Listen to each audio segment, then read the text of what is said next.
Welcome to the Twomey Stock Market Report. Today is Wednesday, June 15th, 2022, and I am James Twomey. Well, we've certainly had tremendous developments, pluses and minuses over the last couple of days, and let's get right into it. All right, market index buys, stops, news.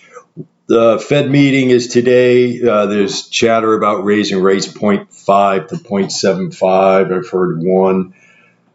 The net of it is rates are going to be going up today. How much, we don't know. How it impacts the market. It's a news event, and usually there's a pretty good volatile trade before and after the Fed.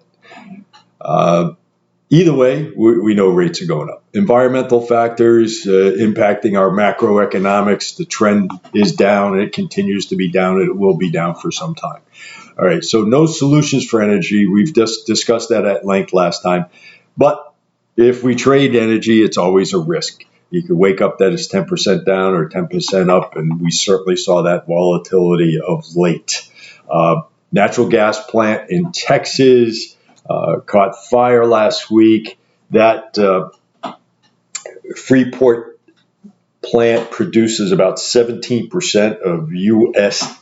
LNG, and that's the preferable way to transport gas, is to liquefy it, and naturally with unless you go through pipelines, etc. But still, what does that all mean? Well, first of all, we saw it impact a lot of energy, whether it was oil or gas production or service sectors. It was an impact news, and why? Because here's the deal: supply and demand.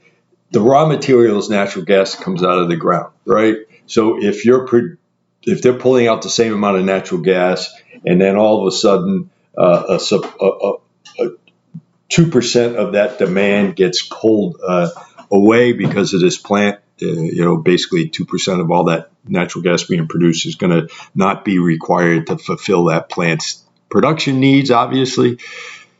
Then it says, oh, we're going to have plenty of natural gas, right? It's as if you go and you're trying to buy bread, and even though bread, the prices are high, but in the background, there's more wheat being produced, more wheat is being stockpiled. Farmers are saying, hey, my wheat bins are filling up. I'm going to reduce my price to be more attractive than Harry down the street. And therefore, wheat actually drops. So it's a supply and demand. In theory, bread should drop if there's a lot of wheat. Well, now, this one's a kind of a rocky solution, because does that apply here when the fact that natural gas is being throttled, from Russia, and this war on fossil fuels? Let's see how this plays out, and let's see how this goes. There should be some stabilization from here. If not, we may have to start selling some of our positions. But certainly, we took a haircut there, and depending on what you're trading. Consumer limited expenditure is growing. There's no doubt about it. It's starting to hit airlines now. I don't know. I'm getting a lot of emails and alerts. Sales for tickets. We do a lot of traveling. However, I go in and try to buy tickets unless it's something esoteric. I'm not where I normally travel to visit our kids. There's just not a lot of deals. It's getting better, but we'll see. I mean, my guess is this is going to be an impact going forward, and it's more of a couple of months away that we're going to actually see lower costs coming our way due to demand.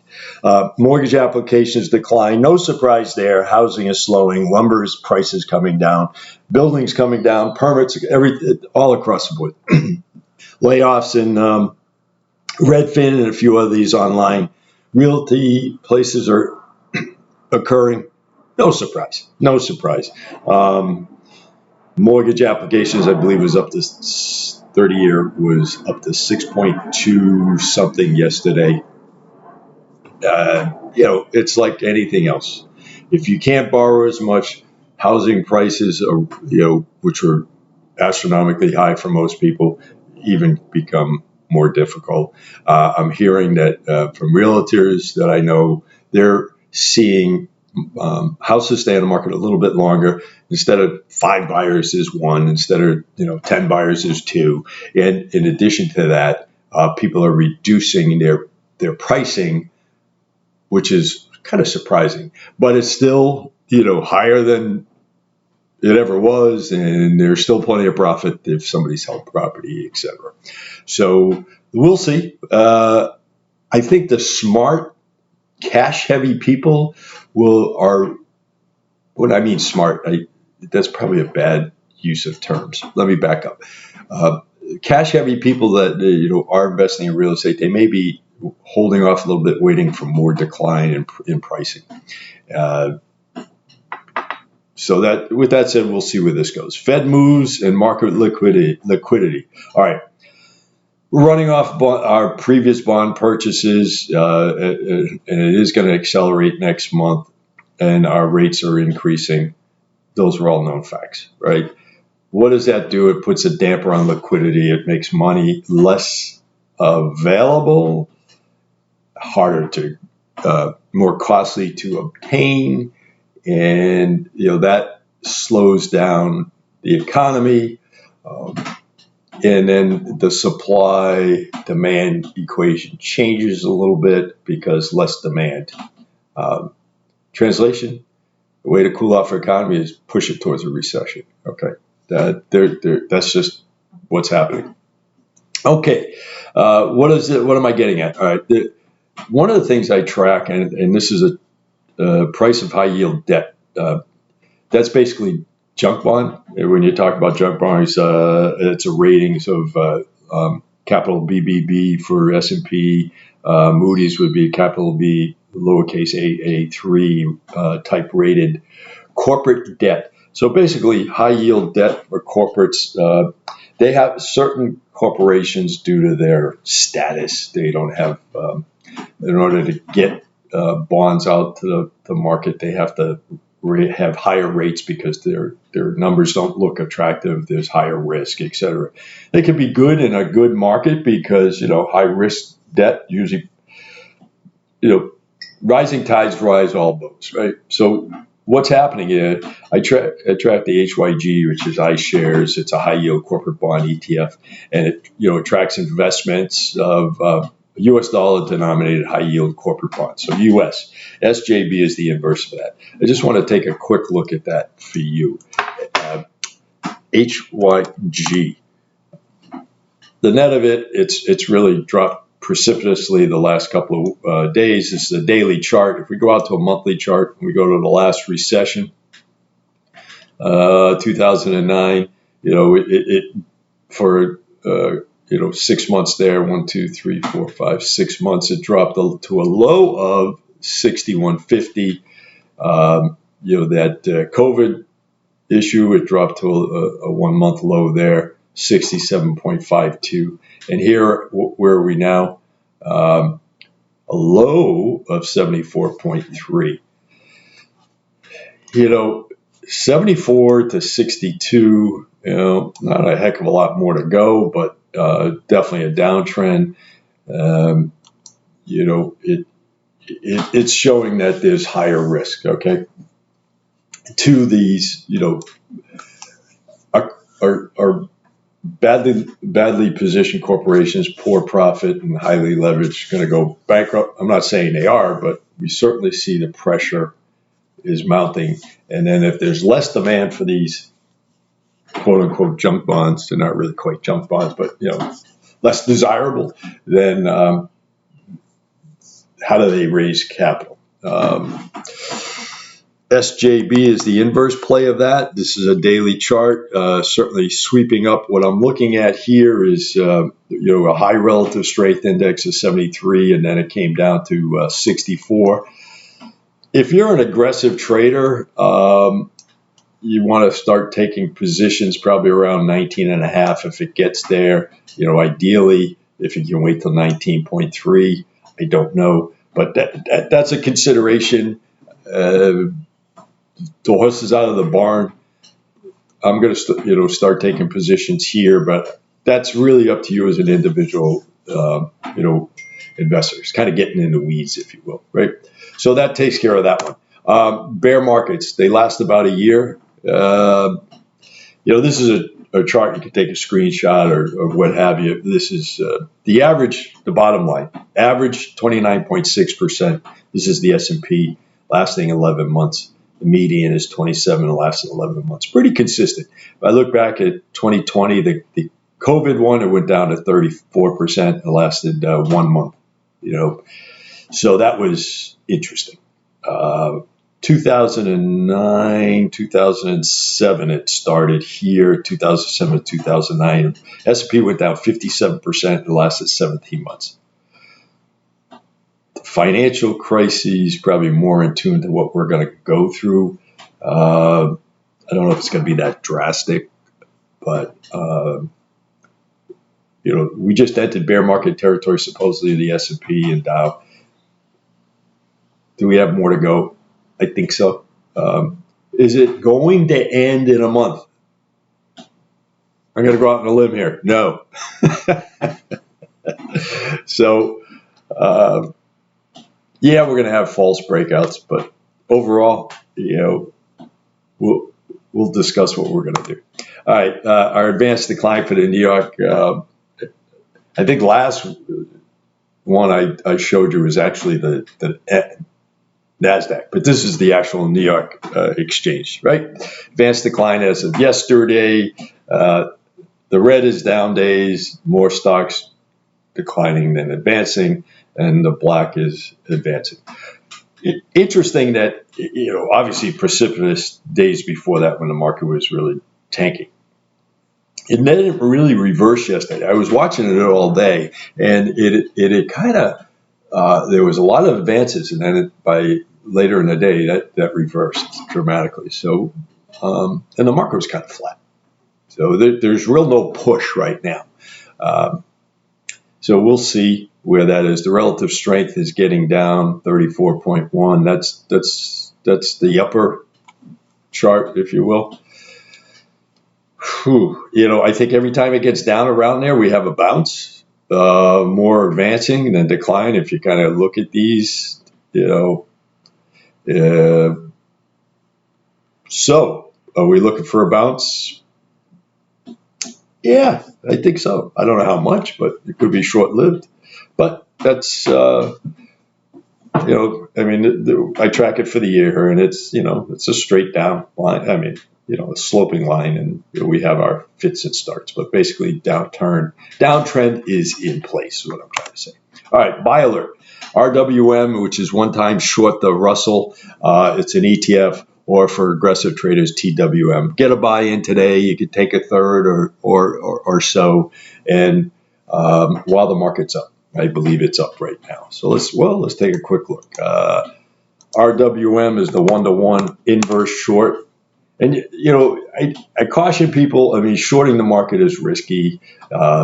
Market is volatile. The bias in the world of trading everybody likes to up is the way to go, if you will. It's a better seller than going short.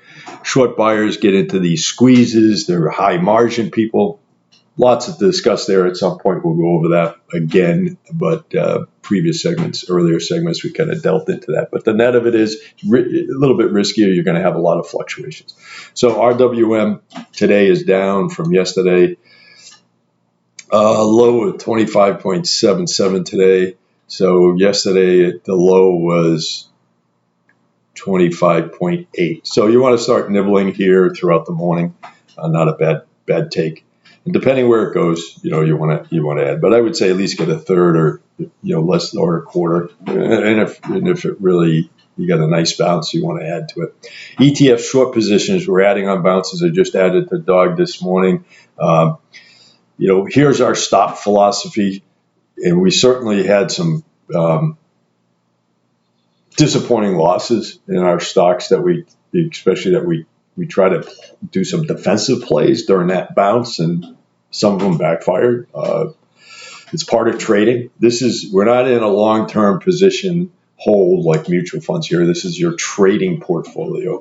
And, you want to be better than 50% certainly, but you want to take your winners, and your losers you want to get out. So with that said, let's go over this real quick. We've done this before, but our stop philosophy, PSQ, we're up 10% from where we got in. We want to get, in this particular case, since there was a gap up, usually there's a chance that it's going to come back and fill that gap at some point in time. That's more technical analysis. We've got a tight trend line, and it's coming below that Twomey track line here. It's probably going to be more in line with somewhere between this low and this low here. So where the next track line forms, but we'll see. So what in this case, I would go halfway between that gap. So my first stop would be 14.26. Yeah, there you go. The next third with 13.9 above our, right below our 9 or 10 EMA, and then the last third will hold until we get our inflection point. So that's the theory, and you want to use that throughout. The reason why, because we'll go over once we go on our stock table, we're up 10%. We want to preserve some of that 10%. Well, it's not going to be quite 10%, but we want to preserve some of that profit, and then we're going to be adding on bounces. So therefore, as if there's a sudden change in the market, since it's very volatile, you're going to preserve some of that initial first third, which is your lower entry point, bigger profit, and because you should trade first in, last out. You can always change that if you have a different mindset, but that's okay. So here's our backspace. Here's our stops for the short on SPY. First third 16.2, then 15.9 in the last third hold, and the dog 35.9, 35.2 in the last third hold. Positions, the ones that we, maybe next segment I'll show you some of our losses. Nobody likes to look back in a rearview mirror on losses, but some were spectacular. The gain that we came back on and lost 3-5% in some cases. All right, CPG, that was our high flyer at 42% up, now suddenly at 21%. First third got stopped out. Yesterday it was a dividend payout. A lot of times after dividends are paid out, you're going to see your stock position value drop a little bit because they're paying out that dividend, and then it climbs back up over time. So, but the good news is you're getting money for the positions, your dividend percent for the position you hold, so you're gaining even though it's coming down. I hope that makes sense. But let's take a look at CPG. The market is now open, so this is real time. I don't know. A little bit of a rebound. I think energy, we want to see at least go sideways today. We don't. It's that volatile energy. You wake up in the morning, it's down 10%. You panic because you're losing all kinds of money. I'm holding on to my CPG. The first third, I'm going to add back in potentially depending on how energy goes. All right. Let's see. Verizon. That's in negative territory now, almost nearing a minus 1%. I'm not worried about this as our dividend play. The dividend's going to be around 5.5%. The lower it goes, the dividend will go higher.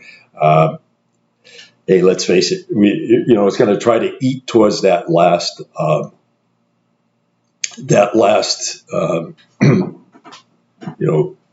probably he's going to try to get down to 48 or so. Will it? I don't know. But bottom line is, see what I'm talking about here? We've got that inflection trade alert. That's our signal. You probably can't see it, but the 9 is crossed below the 14. So with that said, I'm going to wait a day to see if we should sell. Okay? So we're going to wait a day on that. DBC, the third stopped out. That's our commodity play. All part of the commodities getting whacked, and it's volatile. a third came out because it was below our 9 and above our 15. But the net of it is, we're keeping the rest. XLU, spectacular decline.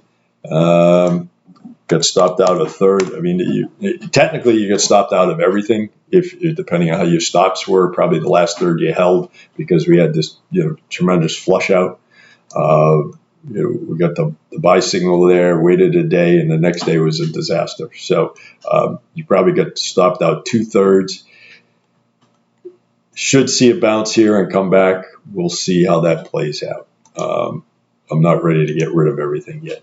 AVD, the same story there. What's AVD doing? We probably have a third left there. A little bit of a uptick. It has a sell signal there.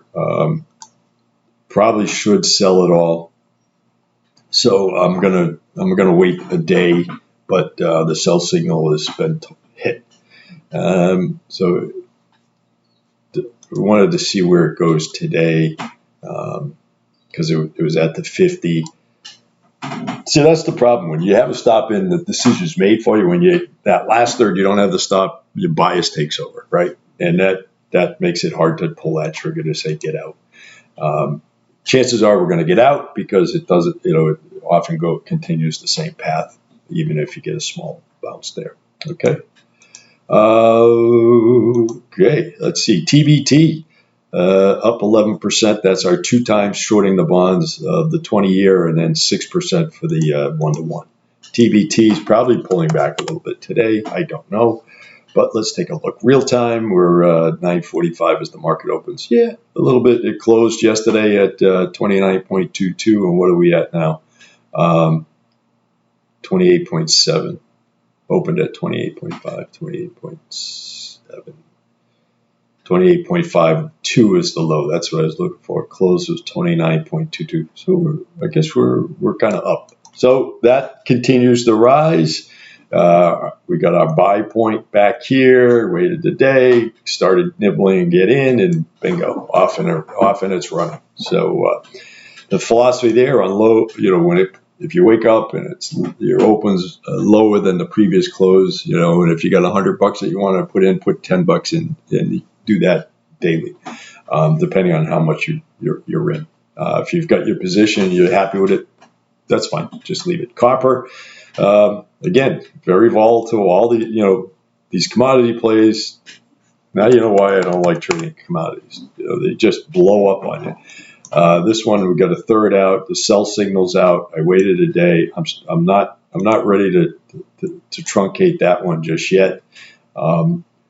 Your call. You can certainly get rid of it because the sell signal is hit. I've actually kept it all. I think the first third kicked off, but I kept it all.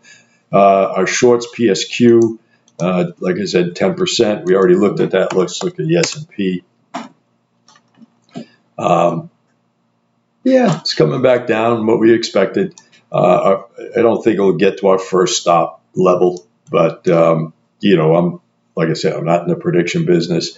Relative strength index is really what we want to look because advanced decline, remember, had an oversold position of declining, right? So what do we got here? 63.7, so it's abating a bit from its highs. What about SPY? Is that that was the overbought, excuse me. I keep mixing that up on you. I apologize. Down here, the oversold 31.96, and where is it now today? Creeping up to 35.5. Indicates a bounces should occur. How much? It could be halfway up between this gap, and if that's the case, where is it going to end up on our short position? We'll get to our first third kickoff. It's we certainly know our trends over the time. I think there'll be a little. Let's say the Fed goes 0.75. It's not gonna. I don't think it'll go 1. There'll be a little bit of a relief rally potentially because the markets will be saying, "Oh, the Fed's got control of this." I mean,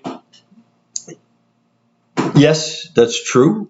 And people will feel better because everybody's been calling for more aggressive Fed stance, and we know we're rolling off bond funds. Will 0.5 be a disappointment? I kind of think that the 0.5 shouldn't be a disappointment because they're rolling off the bond holdings, and I think that's going to really taper liquidity and be a rate change in itself. So I'm not as concerned about the actual number that comes out today, but stocks, it's all computer trading.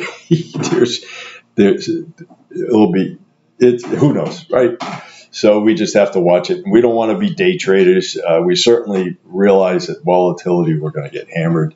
I think we were talking about UNG. UNG got smashed to the downside.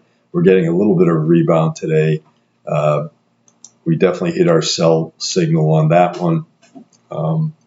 You may want to lighten up if you have that. XLE was our other position we talked about, that of if you wanted to get into it. It surpassed our Twomey trend line here, Twomey trend chart line. It is, really struggling to gain some footing there. OIH, the service sector, similar story there. We want to see if it's going to abate. If we can, that'd be terrific. We've got a 0.76 retracement. That's a pretty big retracement from the high. Not a good indicator, but that's energy, right? You got to take the pain with the gain. So that's our stock alerts. There's some rocky, numbers out there. It's really tough to play long positions. It's really tough to play commodities. Very volatile. You have to kind of stick with the trend lines. The sector analysis, we can do that real quick. I think I have one here. All right. What's today? Today is the last 5 days. What has been the best performer? -4% consumer staples. Financials creeping up. -6 industrials. -6 healthcare. -7 utilities. Utilities -7. Our defensive plays: healthcare, utilities, consumer discretionary getting beaten down. Energy, our high flyer. The only positive per se was energy, then materials and utilities kind of hovering at that 0%. Wow, energy is almost at the bottom. Materials, creeping back to the bottom. Real estate's at the bottom. Let's face it, that's the short-term 5-day. 20-day, let's see, any changes there? Healthcare, materials, utilities, energy at the bottom. 1 month, let's see, let's go to year to date. Now energy is only 34%, but it's energy, materials, utilities, consumer staples, healthcare, communication services. So, I think you got to be careful. This sector is always changing, but, will energy come back? Let's hope. If it doesn't, you're going to have to start, if you have some of your positions, you're going to have to start lighting up on any bounces. I'm James Twomey. That's today's stock market report. Let's see where it goes. We'll get you some additional alerts to abide by this week if we can. But the net of it is if the market has bounces up, you want to add to your shorts. Shorts are volatile. Energy, you've got to make some tough decisions there. If you've got some losses, you may want to take some money off. The energy sector, it's not changing. I mean, all I hear is that reverting to 1970s solutions, we know how that worked. And if you weren't around, do some digging and some analysis, because you'll find out that it was a total failure. And, we were energy independent, 2.5, pre-COVID, $2.40 a gallon. It's over $5 now. I mean, 2.5 years. Come on, when you have a war on fossil fuels, and if you're a company or if you're, Saudi Arabia, are you going to help out anybody who's trying to put you out of business? Right? It's a war, economic war. Russia, they're getting oodles of profits on whoever's buying their oil and gas. Being in a war is costly of lives and money, but in the meantime, the guy's making a ton of money. India, Pakistan, China, they're buying up as much as they can throw out there. They now have a throttle on one of the largest wheat producers, Ukraine territory. They'll probably end up taking that.